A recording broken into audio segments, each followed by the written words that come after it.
pendahuluan. Apakah yang anda faham tentang istilah dasar? Dasar atau kadang-kala disebut polisi ialah suatu garis panduan pentadbiran atau pegangan mengenai sesuatu idea atau gagasan yang tersusun rapi. Negara yang tidak mempunyai dasar-dasar tertentu akan kelihatan pincang dan sukar bagi pemimpinnya mentadbir atau merancang pembangunan. Dengan kata lain, pembangunan sukar dilaksanakan tanpa adanya dasar yang menjadi asas atau tapak yang kukuh. Selain itu, dasar amat penting dibentuk dan dilaksanakan oleh kerajaan bagi menangani pelbagai masalah yang timbul ekoran kesan peninggalan penjajah. Sejak kemerdekaan lagi, kerajaan telah mengubal pelbagai dasar pembangunan bertujuan untuk mencapai perpaduan negara bagi mengatasi masalah ketidakseimbangan ekonomi yang timbul akibat daripada dasar penjajahan British. Hari ini, kita akan mengetahui dengan lebih mendalam beberapa dasar yang telah digubal oleh kerajaan. Dasar ekonomi baru. Dasar ekonomi baru adalah satu formula yang dirancang oleh kerajaan untuk tempoh 20 tahun bermula pada tahun 1971 dalam rancangan Malaysia kedua sehingga tahun 1990 dalam rancangan Malaysia kelima. Dasar ini adalah sebagai kesinambungan rancangan-rancangan pembangunan yang lalu. Ia dibentuk untuk membetulkan ketidakseimbangan sosioekonomi yang wujud di antara kaum, wilayah dan kawasan di Malaysia. Pelan induk untuk dasar ini dikenali sebagai Rangka Rancangan Jangka Panjang iaitu RRJP 1 pada tahun 1971 sehingga 1990.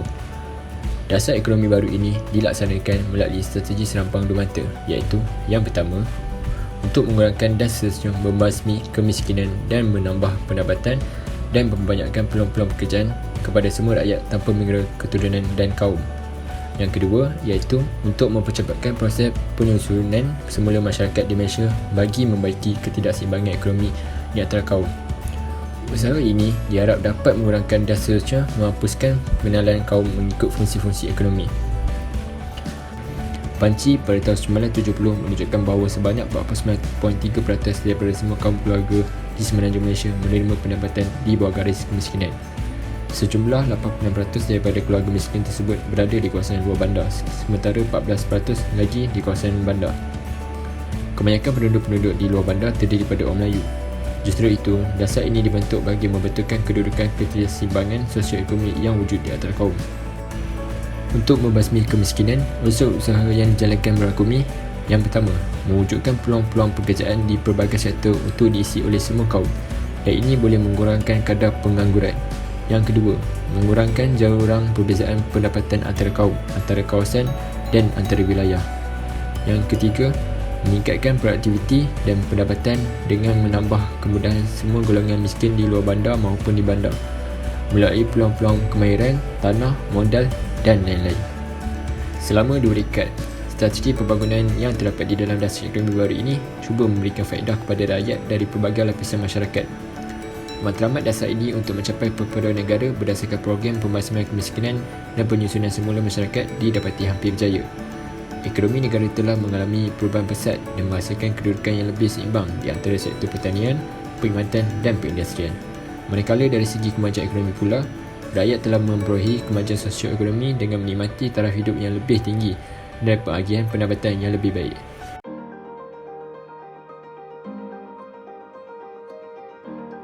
Dasar Pendidikan Kebangsaan iaitu DPK yang termaktub dalam Akta Pelajaran 1961 adalah berasaskan kepada laporan Razak dan laporan Rahman Talib. Matlamat utama dasar ini ialah untuk mencapai perpaduan negara yang merangkumi aspek-aspek sosioekonomi dan politik. Dasar pendidikan ini lahir berasaskan kesedaran para pemimpin negara yang menyenari perlunya diwujudkan satu sistem pendidikan kebangsaan bagi menggantikan sistem pendidikan yang diwarisi dari zaman penjajah. Pada zaman British, tidak ada satu dasar pendidikan yang sejajar dengan tujuan dan matlamat yang tetap. Sekolah-sekolah berbilang bahasa dapat berkembang mengikut kehendak-kehendak kumpulan etnik. Akibatnya, wujud 5 jenis sistem persekolahan yang sama sekali terasing di antara satu dengan yang lain, iaitu sekolah Melayu, sekolah Inggeris, sekolah Cina, sekolah Tamil di samping sekolah agama. Selepas merdeka, kerajaan memberikan perhatian utama terhadap bidang pendidikan dalam membangunkan negara. Antara tujuan program pendidikan adalah untuk melahirkan insan yang seimbang dan harmonis dari segi intelek, rohani, emosi dan jasmani berdasarkan kepercayaan dan kepatuhan kepada Tuhan. Dengan itu, ciri-ciri rakyat Malaysia yang berilmu pengetahuan bertanggungjawab, berakhlak, berketerampilan dan sebagainya akan dapat dilahirkan untuk memberi sumbangan kepada masyarakat dan negara. Sebelum laporan Razak 1956 disyorkan, terdapat beberapa laporan atau penyata utama yang mengukuhkan syor ke arah satu sistem pelajaran kebangsaan. Kata Barnes 1990. Berdasarkan laporan jawatankuasa yang dipengerusikan oleh L.J. Barnes, beberapa cadangan telah dikemukakan iaitu yang pertama, penubuhan satu corak sekolah serendah, yang kedua, sekolah kebangsaan dibuka kepada murid daripada semua bangsa dan diajar oleh guru-guru pelbagai bangsa dan keturunan. Yang ketiga, memansuhkan sekolah rendah bernegara yang berbeza-beza mengikut kaum. Yang keempat, bahasa Melayu dijadikan sebagai bahasa pengantar utama manakala bahasa Inggeris sebagai bahasa kedua. Tempoh persekolahan juga diseragamkan iaitu selama 6 tahun. Persekolahan percuma diberikan kepada semua murid. Berdasarkan cadangan yang dikemukakan, ternyata jawatankuasa ini berhasrat untuk mengadakan sebuah sekolah bilingual iaitu aliran Melayu dan Inggeris sebagai langkah bagi memupuk integrasi di antara kaum di tanah Melayu. Penyata Barnes dianggap sebagai laporan yang paling komprehensif dan berpengaruh sekali pernah diterbitkan. Walau bagaimanapun, penyata ini tidak berjaya memenuhi kehendak dan aspirasi masyarakat negara ini keseluruhannya. Penyata Fan Wu 1951. Sehubungan dengan itu, dua orang pakar bahasa dan kebudayaan Cina, Dr. William Fan, iaitu ahli akademik dari Cina, dan Dr. Wu Tehiao, seorang pegawai dari Pertubuhan Bangsa-Bangsa Bersatu, telah diminta untuk mengkaji sistem dan pelaksanaan sekolah Cina. Penyata Fan Wu telah mengemukakan cadangan pada asasnya. Yang pertama, menyokong konsep penggunaan tiga bahasa iaitu bahasa Melayu, bahasa Cina dan bahasa Inggeris dijadikan bahasa pengantar dan persediaan buku-buku teks. Yang kedua, menyokong pembentukan sistem pendidikan kebangsaan. Sekolah Cina diteruskan secara berasingan dan haruslah berorientasikan tanah Melayu. Penyata ini kemudian dikaji dengan lebih mendalam dan akhirnya meluluskan Ordinans Pelajaran 1952 dengan menyediakan dua jenis sekolah kebangsaan, satu menggunakan bahasa pengantar Melayu, manakala satu lagi menggunakan bahasa pengantar Inggeris. Manakala sekolah Cina dan Tamil tidak termasuk dalam sistem pelajaran kebangsaan. Namun, ordinans ini tidak dapat dilaksanakan berikutan kemelesetan ekonomi yang melanda negara ketika itu. Kata Razak 1956. Berikutan dengan kemenangan dalam pilihan raya tahun 1955, satu jawatankuasa telah dibentuk oleh Kerajaan Perikatan yang dipengerusikan oleh Tun Abdul Razak. Tujuan jawatankuasa ini dibentuk ialah untuk mengkaji dan menilai sistem pendidikan yang sedia ada dan mengukuhkan syor-syor yang sesuai bagi mewujudkan satu dasar pelajaran yang boleh diterima oleh semua pihak. Penyata Razak mencadarkan dua perkara utama yang menjadi teras pembangunan pendidikan iaitu yang pertama, setiap kanak-kanak diberi peluang mendapat pelajaran. Yang kedua, mewujudkan satu sistem pendidikan bagi membentuk masyarakat yang bersatu padu. Penyata ini mengutamakan unsur-unsur dan nilai-nilai perpaduan negara sebagai satu matlamat yang perlu dicapai untuk menjamin kesejahteraan dan kepentingan masyarakat majmuk di negara ini. Penyata Razak telah menyatakan, tujuan dasar pelajaran di dalam negeri ini ialah bermaksud hendak menyatukan budak-budak daripada semua bangsa di dalam negeri ini dengan memakai satu peraturan pelajaran yang meliputi semua bangsa dengan menggunakan bahasa kebangsaan sebagai bahasa pengantar yang besar, walaupun perkara ini tidak dapat dilaksanakan dengan serta-merta melainkan hendaklah diperbuat dengan beransur-ansur. Dasar sosial negara.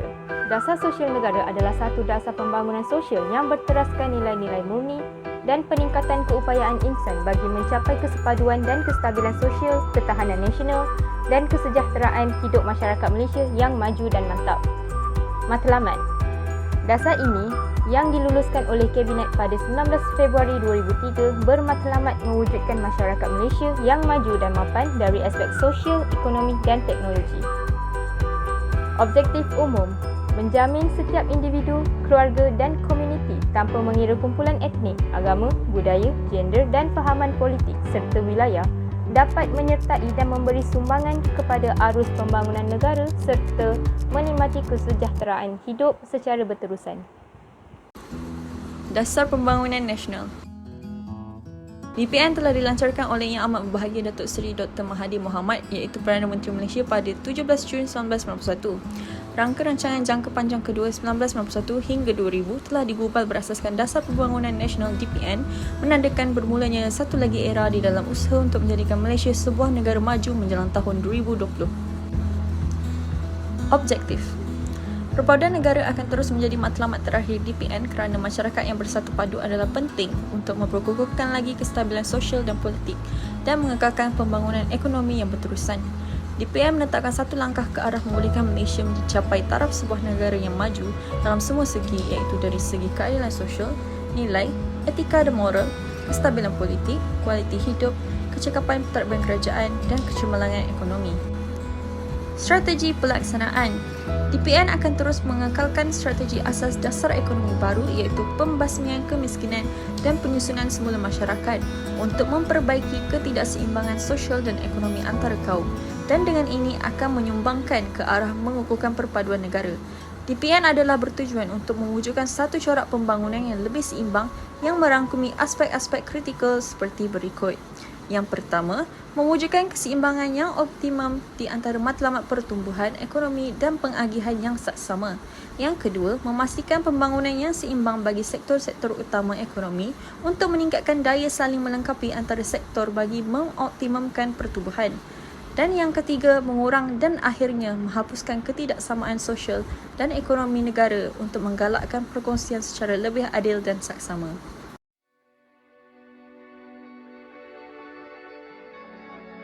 Sebagai penutup untuk tajuk ini, pelaksanaan dasar adalah untuk memastikan semua rakyat tanpa mengira kaum dapat menikmati kehidupan yang sempurna. Pengalaman sejarah telah membuktikan bahawa ketidakseimbangan ekonomi dan jarak sosial antara kaum telah menimbulkan pelbagai masalah dalam usaha memupuk perpaduan. Justru itu, tanpa mengira apa jenis dasar sekalipun, matlamat pelaksanaannya adalah bagi menjamin pengukuhan kehidupan rakyat demi kemajuan negara pada masa hadapan. Pendidikan kebangsaan sememangnya dapat menampung keperluan-keperluan negara buat masa ini dan masa depan. Selaras dengan hasrat negara untuk mencapai tahap negara perindustrian adalah penting, rakyatnya diberikan pendidikan secocok dengan keperluan-keperluan swasta bagi bidang-bidang tertentu seperti pengeluaran, pelancongan, perkhidmatan dan sebagainya. Oleh itu, dasar ini bukan sahaja dapat memenuhi keperluan tenaga manusia dari segi jumlah tetapi juga dari segi kualiti.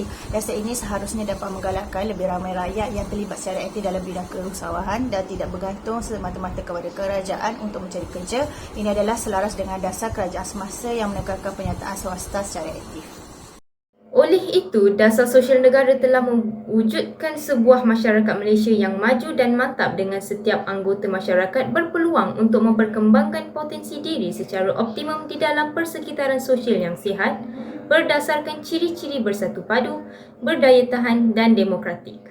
Oleh itu, saya yakin dengan adanya Dasar Pembangunan Nasional, ketidakseimbangan sosial dan ekonomi antara kaum akan dapat dikurangkan. Ketidakseimbangan ekonomi ini dapat dikurangkan mengikut prinsip pembangunan seimbang dan pengagihan yang seksama bagi mencapai keadilan sosial dan mengukuhkan perpaduan negara. Malaysia telah mencapai 63 tahun merdeka bebas daripada penjajah. Kita telah mengharungi pelbagai halangan dan cabaran untuk capai keamanan yang telah dikecapi sehingga kini.